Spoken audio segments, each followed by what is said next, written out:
साल 1897 की बात है। कटक उड़ीसा का आसमान बादलों से ढका था। अचानक बिजली कड़कती है और उसी क्षण एक बालक का जन्म होता है। सुभाष, जानकीनाथ बोस और प्रभावती देवी के घर। शायद प्रकृति भी जानती थी कि यह कोई साधारण बच्चा नहीं, बल्कि ऐसा इंसान है जो आने वाले समय में पूरे ब्रिटिश साम्राज्य की नींव हिला देगा। सुभाष बचपन से ही गंभीर, तेज और अलग सोच रखने वाले थे।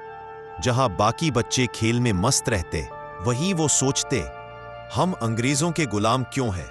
उनकी यह सोच उनके अध्यापक भी समझ नहीं पाते थे। एक दिन स्कूल में किसी अंग्रेज अध्यापक ने भारत के लोगों को असभ्य कहा तो सुभाष खड़े हो गए और बोले, आपको शर्म आनी चाहिए, हम उस देश के वासी हैं जिसने पूरी दुनिया को संस्कृति सिखाई है। कक्षा सन्न रह गई। शिक्षक गुस्से से लाल हो गए। लेकिन यह था सुभाष का पहला विद्रोह, अन्याय के खिलाफ। सुभाष बेहद मेधावी थे। उन्होंने कलकत्ता विश्वविद्यालय से फिलॉसफी में टॉप किया और फिर ICS इंडियन सिविल सर्विसेज की परीक्षा पास कर ली, वो भी इंग्लैंड जाकर। अंग्रेज अफसर बनने का मौका हर किसी का सपना होता, लेकिन सुभाष ने कहा, मैं उस सरकार की सेवा नहीं कर सकता जो मेरे देश को गुलाम बनाए हुए है।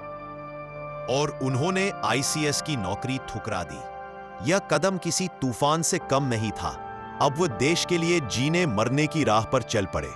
सुभाष ने कांग्रेस पार्टी ज्वाइन की और महात्मा गांधी के विचारों से प्रेरित हुए। लेकिन जल्द ही उन्हें महसूस हुआ कि अहिंसा की राह बहुत धीमी है, जबकि अंग्रेजों को समझाने के लिए अब बिजली जैसा वार चाहिए। 1938 में वो कांग्रेस अध्यक्ष बने और देश भर में उनका नाम गूंजने लगा, नेताजी सुभाष चंद्र बोस। लेकिन उनके विचार गांधी जी से अलग थे।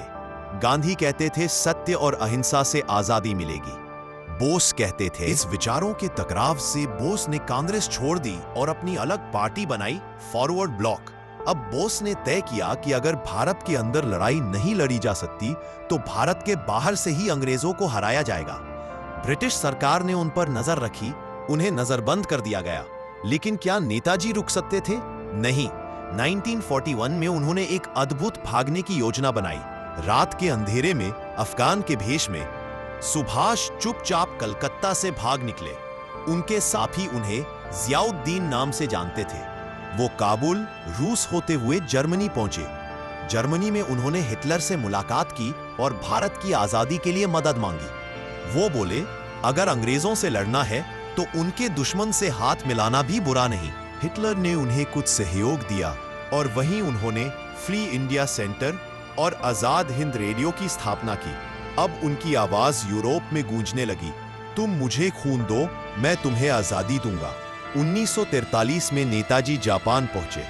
वहां उन्होंने रास बिहारी बोस से मुलाकात की और इंडियन नेशनल आर्मी INA यानी आजाद हिंद फौज की कमान संभाली। अब उनका सपना था भारत में प्रवेश कर अंग्रेजों को बाहर फेंकना। उन्होंने स्वतंत्र भारत सरकार की घोषणा की और सिंगापुर में कहा, दिल्ली चलो। ये दो शब्द पूरे एशिया में गूंज उठे। हजारों भारतीय सैनिक जो अंग्रेजों की सेना में थे, वो बोस के साथ जुड़ गए। सुभाष चंद्र बोस के सैनिक बर्मा म्यांमार की सीमाओं तक पहुंच गए। हर सैनिक का नारा था, जय हिंद। और महिलाएं भी पीछे नहीं रहीं। कैप्टन लक्ष्मी सहगल की अगुवाई में झांसी की रानी रेजिमेंट बनी, पूरी तरह महिलाओं की सेना। हर सैनिक की आंखों में एक ही सपना था, भारत की धरती आजाद हो। लेकिन किस्मत ने धोखा दिया। जापान युद्ध में हार गया और अंग्रेजों ने बोस की फौज को घेर लिया। फिर भी नेताजी ने हार नहीं मानी। उन्होंने कहा, हार मेरी नहीं, वक्त की है। एक दिन वक्त भी मेरा होगा। 1945 में खबर आई कि ताइवान में एक विमान हादसे में नेताजी की मौत हो गई। लेकिन अभी किसी ने उनका शव नहीं देखा। किसी ने कहा वो रूस चले गए, किसी ने कहा वो भारत लौट आए साधु बनकर। यह रहस्य आज तक बना हुआ है। कुछ लोगों का मानना है कि गुमनामी बाबा ही नेताजी थे, जो उत्तर प्रदेश में कई सालों तक रहे। सरकारें आई गई, जांच हुई, पर सच्चाई आज तक रहस्य है। सुभाष चंद्र बोस सिर्फ एक व्यक्ति नहीं थे, बल्कि एक विचार, एक जोश की लहर थे। उनके शब्द आज भी गूंजते हैं, स्वतंत्रता कोई दी जाने वाली वस्तु नहीं है, यह तो छीनने वाली शक्ति है। देशभक्ति का सबसे बड़ा धर्म है अपने देश को अपने से ऊपर रखना। हमारा लक्ष्य एक ही होना चाहिए, पूर्ण स्वतंत्रता। कहते हैं महान आत्माएं मरती नहीं, वो विचार बनकर पीढ़ियों में बस जाती हैं। आज भी जब कोई युवा अपने देश के लिए कुछ करने की सोचता है तो नेताजी की आवाज दिल में गूंजती है। जय हिंद। भारत की गलियों में, सैनिकों की छावनियों में, बच्चों की किताबों में सुभाष चंद्र बोस अब भी जिंदा है। कहानी वहीं खत्म नहीं होती, क्योंकि हर बार जब कोई अन्याय के खिलाफ आवाज उठाता है तो कहीं ना कहीं सुभाष फिर जन्म लेते हैं। सुभाष चंद्र बोस की कहानी सिर्फ आजादी की नहीं है, बल्कि त्याग, साहस और आत्मसम्मान की ज्वाला है। उन्होंने सिखाया, अगर जिंदगी गुलामी में बीतानी है तो मौत बेहतर है, लेकिन अगर मौत भी देश के लिए हो तो वो अमरत्व है। नेताजी सुभाष चंद्र बोस वो आग जो बुझी नहीं, बस राख के नीचे आज भी सुलग रही है। जय हिंद, जय भारत।